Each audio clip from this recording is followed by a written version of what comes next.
আপনার সময় শেষ। আমি সৌরভ প্রিয়বাবুর থেকে 3 মিনিটের বক্তব্য শুনবো এবং তারপর একবারে শ্রমিক ভট্টাচার্য সবটা নিয়ে আমি আপনার কাছে যাব।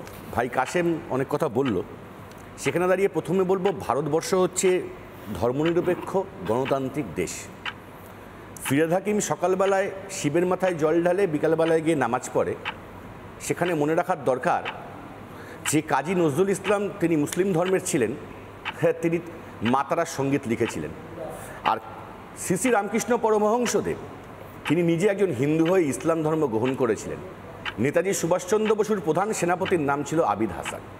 সুতরাং সকালবেলায় কে শিবের মাথায় জল ঢালছে আর বিকালবেলায় নামাজ পড়ছে, সেটা রামকৃষ্ণ পরমহংসদেব এবং শ্রী শ্রী রামকৃষ্ণ পরমহংসদেব দেখিয়ে গেছে যে ধর্ম নিরপেক্ষতাই হচ্ছে শ্রেষ্ঠ ধর্ম, মানব ধর্মই শ্রেষ্ঠ ধর্ম। দ্বিতীয় কথা হচ্ছে জিষ্ণুবাবু থেকে শুরু করে অনেকেই বলছিলেন এই বা অন্যান্য আলোচনায় আসলে মুসলিমদের সংখ্যা বাড়ছে, হিন্দুদের সংখ্যা অনেকটা কমছে। আমার কাছে এই বিষয়ে একটু অবাক লাগে যে আজকে আমাদের এইখানে দাঁড়িয়ে এটা আলোচনা করতে হচ্ছে যে একজন ধর্মের ভিত্তিতে কোন ধর্মের সংখ্যা বাড়ছে, কোন ধর্মের সংখ্যা কমছে। কিন্তু এই সংখ্যা বাড়ছে বা কমছে, এখানে তো ভারতবর্ষে তো উত্তর কোরিয়ার কিমের মতন শাসন চলে না। এইটা গণতান্ত্রিক দেশ এবং এই দেশের যে আইন, আমরা আগে টিভিতে অ্যাডভার্টাইজ দেখতাম হাম দো হামারা 3, তারপরে আমরা অ্যাডভার্টাইজ দেখতাম হাম দো হামারা 2, এখন সেখানে এসে হাম দো হামারা 1, এই ধরনের বিভিন্ন অ্যাডভার্টাইজ আমরা দেখেছি। কিন্তু ভারত সরকারের পক্ষ থেকে ফ্যামিলি কোনো প্ল্যানিং করা আছে যে একজন সন্তান একজন কি সাপোর্ট তৃণমূল সাপোর্ট করবে না? আমি বলছি করবে, আমি বলছি যে এরকম কোনো আইন তো নেই। আমি বলছি ফ্যামিলি প্ল্যানিং গভর্নমেন্টের কোনো ইনস্ট্রাকশন আছে যে পরিবারে একজন সন্তানই থাকতে হবে, তার বেশি সন্তান প্রসব করা যাবে না। সেখানে হিন্দু বাড়ছে না মুসলমান বাড়ছে, মুসলমান বাড়ছে না হিন্দু বাড়ছে, এইটা আলোচনা না করে আমাদের ভাবার দরকার যে সেন্সাস কি বলছে। 2011 সালে কংগ্রেস গভর্নমেন্টের সময় সেন্সাস হয়েছে, কিন্তু কোনো একটা অজ্ঞাত কারণে আমরা দেখতে পাই নরেন্দ্র মোদী এতদিন ক্ষমতা থাকার পরে তারা সেন্সাস প্রকাশ করলো না। এবং যখন আমরা এই কাঁটাতারের বেড়া ফেন্সিং করতে দিচ্ছে না, এই বিভিন্ন বিষয়গুলো উল্লেখ হচ্ছে, সেখানে আমরা জানি যে আসামে প্রায় 11টা জায়গায় ফেন্সিং করা হয়নি, সেখান থেকে অনুপ্রবেশ ঘটছে। বলছি এই অনুপ্রবেশ ঘটানোর দায়টা কার? অনুপ্রবেশে বিএসএফ দায়িত্ব থাকে, কলকাতা পুলিশ দায়িত্ব থাকে না, পশ্চিমবঙ্গ পুলিশ দায়িত্ব থাকে না। তাই সেই অনুপ্রবেশ দিনের পর দিন যদি ঘটে থাকে, সেখানে মমতা বন্দ্যোপাধ্যায়ের দোষটা কোথায়? সুমনবাবু বলছিলেন মমতা বন্দ্যোপাধ্যায় অনুপ্রবেশ ঘটাচ্ছে। আমার একটা স্পেসিফিক কোশ্চেন শ্রমিকবাবুর কাছে থাকবে, সেটা হচ্ছে শুভেন্দুবাবু এখন বলছেন যে নরেন্দ্র মোদীর সবকা সাথ সবকা বিকাশের দরকার নেই, এখন হচ্ছে হামারা সাথ উনকো বিকাশ, যে আমার সঙ্গে থাকবে আমি তার বিকাশ করব, আমি সবার বিকাশ করব না। জানি না আমাদের ভারতীয় শ্রদ্ধেয় প্রধানমন্ত্রী নরেন্দ্র মোদীর সঙ্গে শুভেন্দু অধিকারী লড়াইটা খুব জমজমাট লড়াই, কিন্তু আমার কথা হচ্ছে শুভেন্দু অধিকারী একজন বিরোধী দলনেতা হয়ে কোনোদিন বিধানসভায় এই পয়েন্ট তুলে স্পিকারের দৃষ্টি আকর্ষণ করেছেন কি? করেন। লোকসভায় সংখ্যাগরিষ্ঠ নিয়ে বিজেপি সরকার আছে, সেখানে বাংলার কতজন এমপি এই অনুপ্রবেশ নিয়ে কথা বলেছে, তার লিখিত ডকুমেন্টস কি আছে, সেই ডকুমেন্টস ভারত সরকার প্রকাশ করুক এবং সেখানে লিখুক যে মমতা বন্দ্যোপাধ্যায়ের সরকার, বাংলার সরকার আমাদেরকে ফেন্সিং করতে দিচ্ছে না, জমি দিচ্ছে না, এবং তার জন্য মমতা বন্দ্যোপাধ্যায়ের বিরুদ্ধে যদি ক্ষমতা থাকে আইন প্রয়োগ করুক। বেশ আমি এবার একদম শ্রমিক ভট্টাচার্য, বিজেপির প্রধান মুখপাত্র এবং রাজ্যসভার সাংসদ, আপনি শুনলেন প্রত্যেকটা পয়েন্ট ধরে ধরে, আপনার সময় শুরু। দেখুন, আমার আলোচনার শুরুতেই মনে হলো আমরা এখানে হিন্দু মুসলমানের বিভাজনের রাজনীতি করছি। অনেকেই অতীতকে টেনে আনলেন, কিন্তু প্রশ্নটা যদি টেনে আনতেই হয় তাহলে শুধু 71 সাল থেকে হিসাব করলে চলবে না।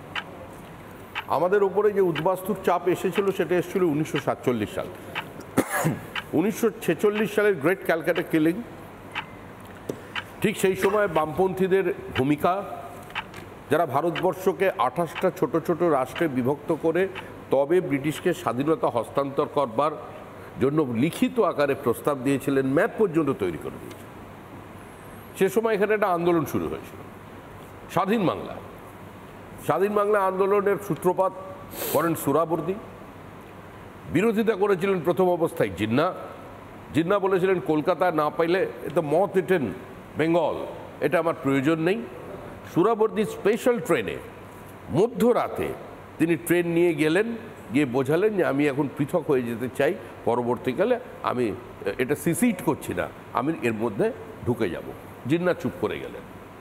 বুঝে না বুঝে শরৎ বসু এবং কংগ্রেসের তৎকালীন সভাপতি কিরণ শঙ্কর রায় সেটাকে সমর্থন করেছিলেন। এরপরে এলো 1950 সাল। 1950 সালে নেহরু লিয়াকত চুক্তি। নেহরু লিয়াকত চুক্তির প্রবল বিরোধিতা করলেন on the floor of the parliament 4 জন মানুষ: সর্দার বল্লভভাই প্যাটেল, ডক্টর বি.আর. আম্বেদকর, শ্যামাপ্রসাদ মুখার্জি এবং যোগেশ চৌধুরী। এই ঘটনার পরে শ্যামাপ্রসাদ মুখার্জি এবং যোগেশচন্দ্র চৌধুরী পদত্যাগ করলেন। That was the worst ever example of diplomatic manoeuvre, যে পাকিস্তান যেটা চেয়েছিল সেটা পেল, আমরা যেটা চেয়েছিলাম আমরা সেটা পেলাম না, আমরা বঞ্চিত হয়ে গেলাম।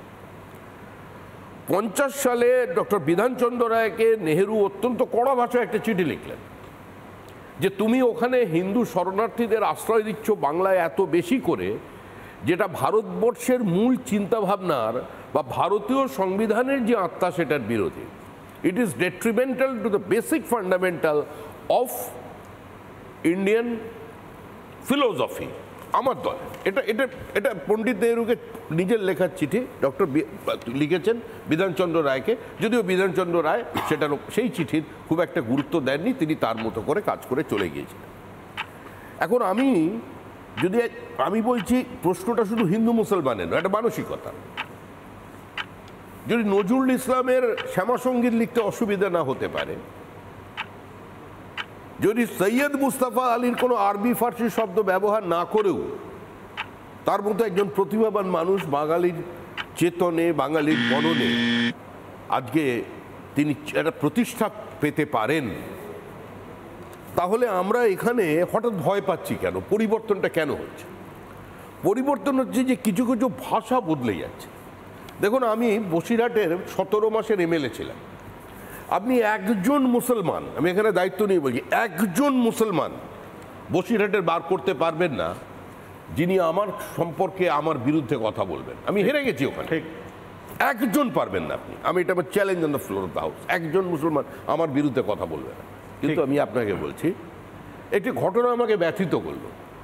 আপনি দুর্গাপুজোয় গেছি, আপনারা জানেন, বহু মানুষ ওখান থেকে ওপার থেকে চলে এসেছেন দুর্গাপুজো করেন টাকির পার্শ্ববর্তী একটি জায়গায় দুর্গাপুজো দেখতে গেছি। সেই দুর্গাপুজোটা চলছে 323 বছর এবং তাদের বংশধরদের প্রত্যেকের নাম ঠিকানা আছে।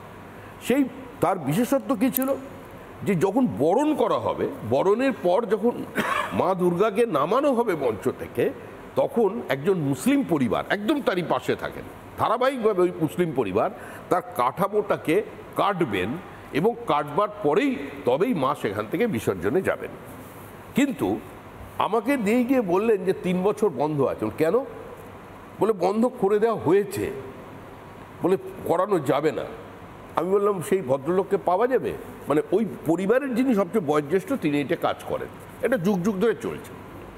আমি তার কাছে গেলাম, একজন অসতিপর বৃদ্ধ আমাকে দেখা মাত্র লুঙ্গি পরা অবস্থায় খালি গায়ে ঝরঝর করে কাঁদতে শুরু করলেন। বলে জানেন এই পরিবারদের সঙ্গে আমার সম্পর্ক কি আছে, কিন্তু আজকে এটা বন্ধ করে দেওয়া। আজকে দিগঙ্গায় দাঁড়িয়ে প্রকাশ্যে মিটিং চলছে। এই দেশ আমাদের ছিল, এই দেশ আমাদের ছিল, ব্রিটিশরা আমাদের হাত থেকে এই ক্ষমতা নিয়ে গেছে, আমাদের হাতে ক্ষমতা ফিরিয়ে আনতে হবে। প্রশ্নটা এই জায়গায়, একটা মানসিকতার পরিবর্তন হচ্ছে, ডেমোগ্রাফিক চেঞ্জেস তো আছেই, একটা আন্তর্জাতিক চক্রান্ত আছে যেটা সোহরাবর্দী স্বপ্ন দেখেছিল 1946 সালে, সেই স্বপ্নকে তারা বাস্তবায়িত করতে চায়। এই আন্তর্জাতিক চক্রান্ত যদি কেউ বললেন নেই, আমার কিছু সেখানে বলার নেই। আপনি বলছেন মমতা বন্দ্যোপাধ্যায় অনুপ্রবেশ নিয়ে তিনি সমস্ত কাগজ স্পিকারের টেবিলের উপরে ছুঁড়ে পড়লেন, আর সেই মমতা বন্দ্যোপাধ্যায় আজকে বলছেন অনুপ্রবেশ আবার কি, এ তো ওপার বাংলার মানুষ যাবে আসবে মিলাবে মিলিবে। শেখ হাসিনা বোলপুরে প্রধানমন্ত্রীর পাশে বসে বলে গেলেন যে কেন থাকতে পারবে না, আমরা এত লক্ষ মানুষ যদি খেতে পাই তাহলে রোহিঙ্গারা কেন এখানে থাকতে পারবে না। তিনি প্রকাশ্যে প্রধানমন্ত্রীকে শুনিয়ে দিয়ে গেলেন যে তোমরা বিরোধিতা করছো, আমরা এটাকে মানছি। আজকে শেখ হাসিনা রোহিঙ্গাদের থেকে মুক্তি পেতে চাইছে, আজকে তিনি পেতে পারছেন না। এখন আমার কথা হচ্ছে যে পররাষ্ট্র নীতি নিয়ে, দেশের আভ্যন্তরীণ রাজনীতি নিয়ে বিতর্ক হতে পারে, কিন্তু পররাষ্ট্র নীতি নিয়ে কোনোদিন ভারতবর্ষে আজকের যে পরিস্থিতি, এই পরিস্থিতি তৈরি হয়নি। যারা দর্শক